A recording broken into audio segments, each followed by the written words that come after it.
In what is now becoming a disturbing trend, state after state in the north are shutting down schools in response to the escalating insecurity in the region. From Yobe to Katsina, Kaduna to Kwara and Niger states, several boarding schools have been closed as a proactive measure to safeguard students in the schools. One of it is that of the Niger State governor, who actually made this statement in a video. Nigeria is the only country we have, and Niger State is our state. As such, we must continue as government to protect the lives and properties of our citizens. In this decision, stakeholders today have decided to close all schools in Niger State. Private, primary and secondary schools, missionary schools, Islamic schools, federal government college winner. All federal government colleges are already eliminated by federal government of Nigeria. Now imagine being a 12-year-old girl in Yobe, eager to learn, only to be told that your school has been closed temporarily. Or a parent in Kaduna torn between sending your child to school and fearing that they might not return. This is not just about education, it's also about the survival and the safety of the children. Now joining us to discuss the implications of this development and what it means for the safety of the school children and how this closure of school further affect the education of these children in the northern part of the country is retired Brigadier General and former spokesman of the Nigerian Army, Sanni Usman. Thank you very much for joining us, sir. Good morning. Thank you so much. Now, General Sanni Usman, the last 1 week has been quite eventful in terms of security. We've seen unprecedented attacks. A general was killed. We've seen kidnappings in different parts of the country. What would you say is responsible for this uptick in insecurity? Good morning. Really, it is not just eventful, but I think it is quite sad and unfortunate given the security challenges we have experienced from northeast, north central, and northwest Xtra with the abduction of school children. It's quite worrisome and disturbing. And if you are going to talk about what brought about this, I think it's the issue of not taking security, giving security the desired attention, and in the sense that the adversary always take and do advantage of the seemingly low moment to attack. Now, and quite unfortunately, they have an agenda they want to, perpetuate. And unfortunately, we are capitulating to it in the sense that, look at it, more or less a copycat syndrome. Schools being closed here and there in about 3 states of the country. Now, the question is, beyond closure of the school, what is it that we are putting in place to ensure that this kind of abductions will not take place? And if we look at it, I think it's just issue of ensuring community resilience and make sure that we protect these schools. And I can give you an example. Look at Borno State, particularly Maiduguri had been the epicenter of Boko Haram insurgency. And everybody knows what Boko Haram stands for, including its renegade groups, ISWAP and Sarudin and all the rest. They are against Western education and all the rest. But look at, throughout this insurgency for the past 15 years, the level of destruction, devastation in the northeast, in particular Borno State. University of Maiduguri has never closed for 1 day because of security challenges. So why should it be that secondary schools will be closed? Simply because of some mischievous element that they take and do advantages of the seemingly lack of concern about security in our educational system. And again, the issue of policy somersault. What happened to the Safe School initiative and the fund and everything about it? So these are the kind of things. And I think it is not the best way to go about it. Yes, the temporary closure, the closure should be temporary, putting in place mechanisms that are effective, that will ensure the safety of lives and property, especially the safety of school children in various schools across the country, not just in the northwest or north central part of the country. All right, General, just to also then speak about this school closure, one would understand the concerns, because as a parent you would wonder why you would leave your child in school when you're seeing repeated incidences of terrorist attacks and kidnappings. But does that not in some way signal some form of surrender to the terror groups? Are we sending a message to them indirectly that they are winning this battle against insecurity? That is exactly what I'm saying. That is why I made reference to the University of Maiduguri. Juxtapose that with the insurgency. Compare it with what is happening in the northwest and north central and what had been happening in the northeast. Yet, University of Maiduguri has not closed, and I cannot remember any other school has closed beyond the one that had been destroyed. So the bottom line here is that unless if we ensure community resilience and call the block of these criminal elements, we will be capitulating to them. And at the end of it, any society that is not educated, you know, is a sorry state. We are taking ourselves maybe 30, 40 years backward. You can imagine, you know, at this 21st century that you just decide to close school simply because somebody is wielding AK-47, and at the end of the day, you will even have to pay him or them, as the case may be. And I think it's about time we call a spade and stop put a stop to all this nonsense. And how do we go about it? Is to ensure that these schools are secured. And you cannot secure the school without engaging the totality of the whole components of the Nigerian society. We neglected our policing system, and there are other component groups that have not. And I always mention it, the mainstaying power of the Nigerian society is the human resource. To what extent have you harnessed this human resource to ensure that each and everyone contributes towards securing this country? Take, for instance, the various what happened to these traditional rulers. In fact, we are yet to even determine what is the level of relationship, because we look at education being in concurrent list. There are private schools, there are public schools. None of them is secure. So what is the relationship, and what sort of educational system do we have, and what are the mechanisms in terms of protecting it? And in fact, if you are establishing a school, what are those the things that you have to put in place before you even establish school? Not that you leave everything to the government and the rest of them. So these are the kind of things that we should look at. And most importantly, to ensure that these schools are well secured and well protected. And we have the capacity to do that. We have the civil defense, we have the police. But we need to increase the number, we need to train them, we need to equip them also. And we have the local community itself. Because all these criminal elements that are perpetrating these criminal acts, they came from the society. Somebody gives them information. Somebody assists them with logistics. Somebody negotiates for the release and the payment of ransom and all the rest of them. And I think it's about time that we look at ourselves in the face and tell ourselves the truth and put a stop to all these things. All right, General Usman, there are calls for different things. Is the military incapacitated and so on? I'd like us to delve into this, but first, let's go for a quick break, and we'll ask you to please stay with us. When we come back, we'll talk some more.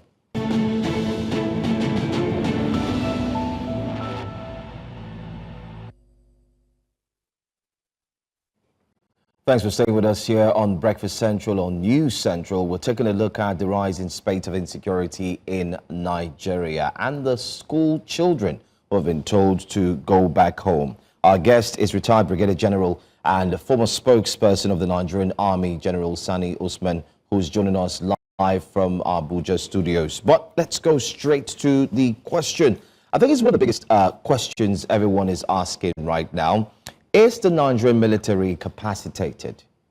We've seen various videos out there where soldiers are complaining they do not have firepower to go toe-to-toe with these terrorists. And at the end of the day, a lot of funds is pumped into Nigeria's security architecture, building it to be a powerful one, what it's usually known for. So my question once again is the Nigerian military force incapacitated?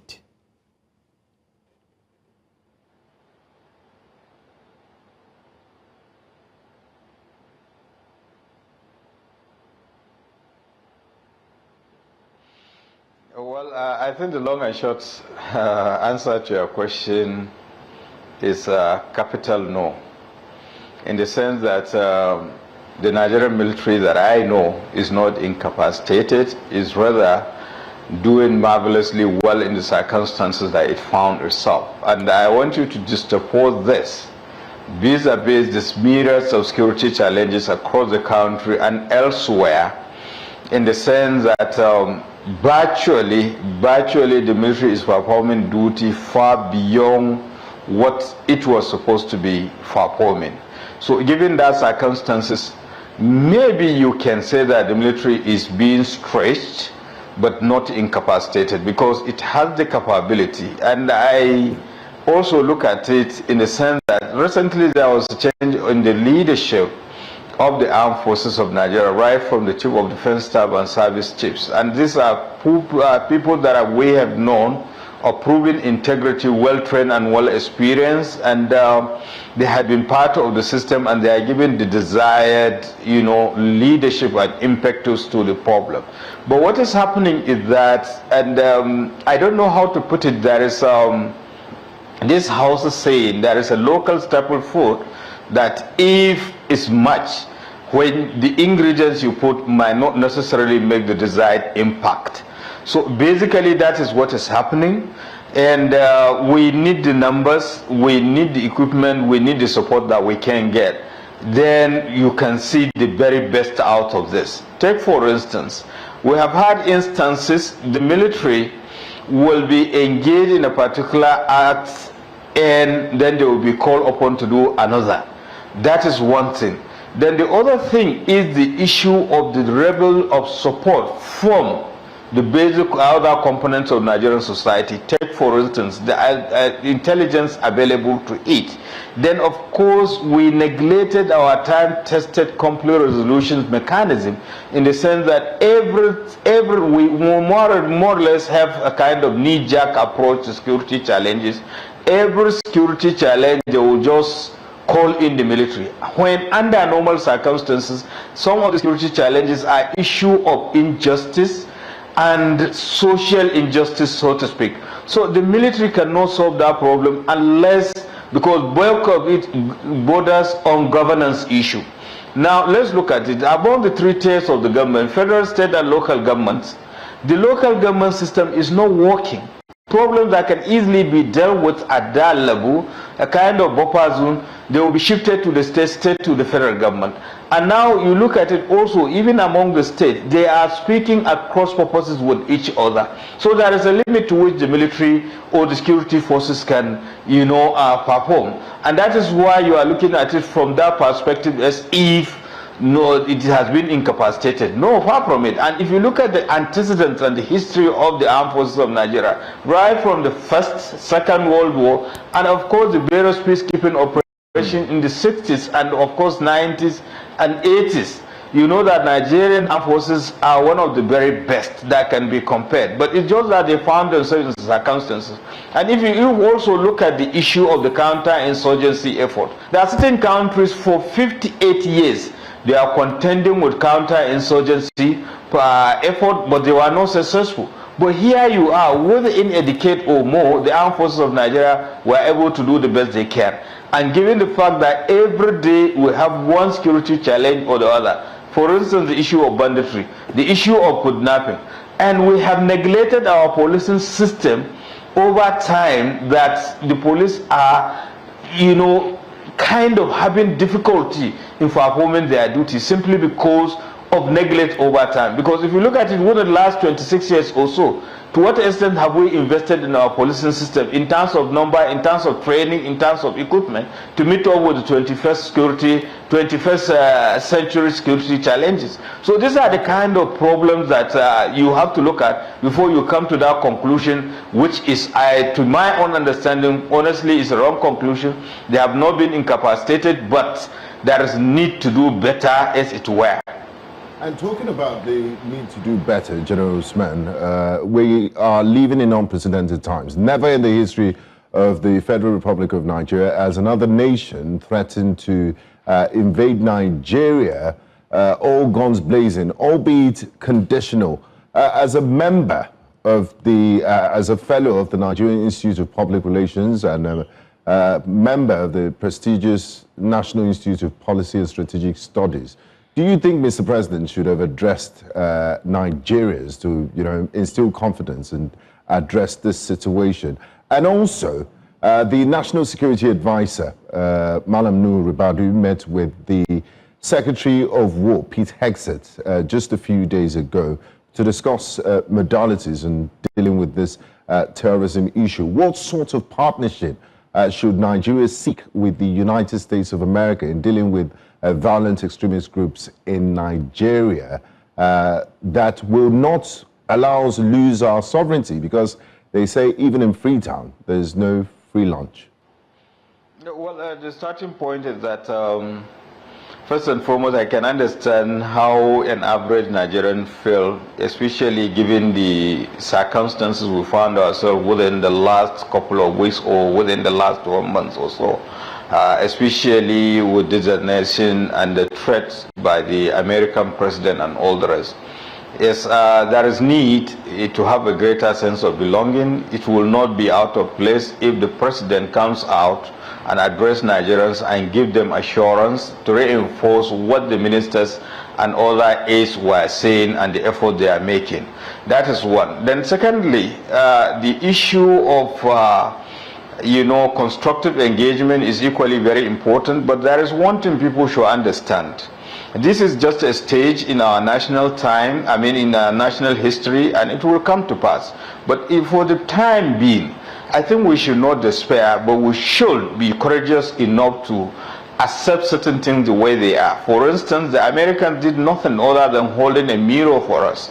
So by the time you look at the image in the mirror, it will not do you well to break the mirror. Rather, it's for you to, critically evaluate things that you have been doing wrong and to see how best you can make up for it. Now, part of the process is ongoing with the engagement with delegation to, United States and all the rest. But given what is happening way back home, you start asking yourself questions. Why should it be that a Nigerian will not have confidence in the institutions and the government in the country to the extent of reporting his own state to another sovereign nation? So these are the issues, and we have noticed over time the divisive tendencies of the various components of Nigerian society, unlike in the past. And we need to make concerted effort to ensure that Nigerians are given sense of belonging. We belong to one indivisible entity that each and every one of us has a role to play, and by loving and taking care of each other. And of course, the government has a greater role to play.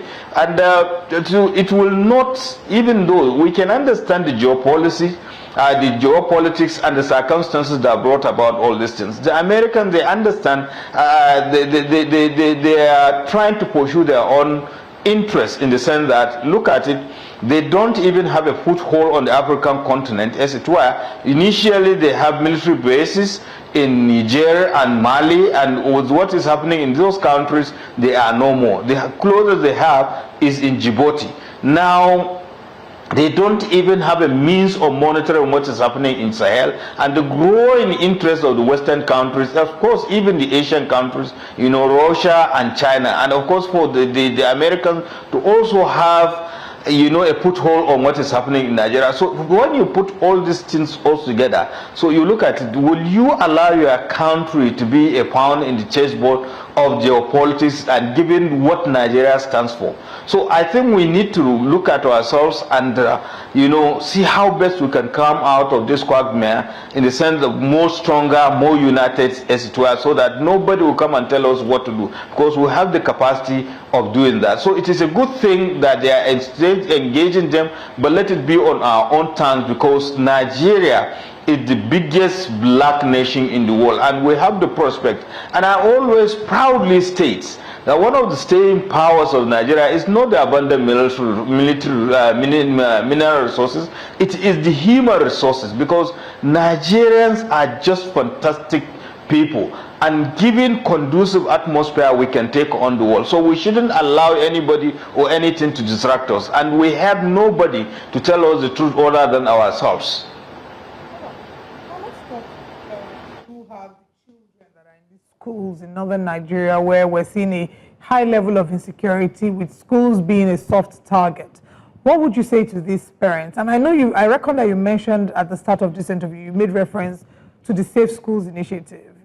Where are we with that, and what would you say should be the next steps for the government in that regard?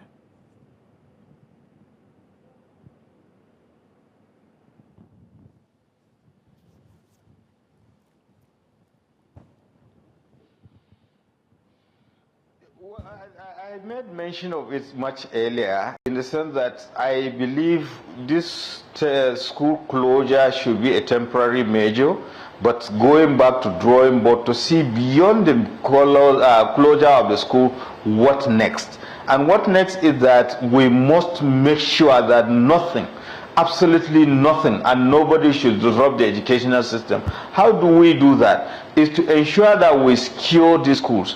And if it means harmonizing the school, aggregating them just like what they have in Goza after,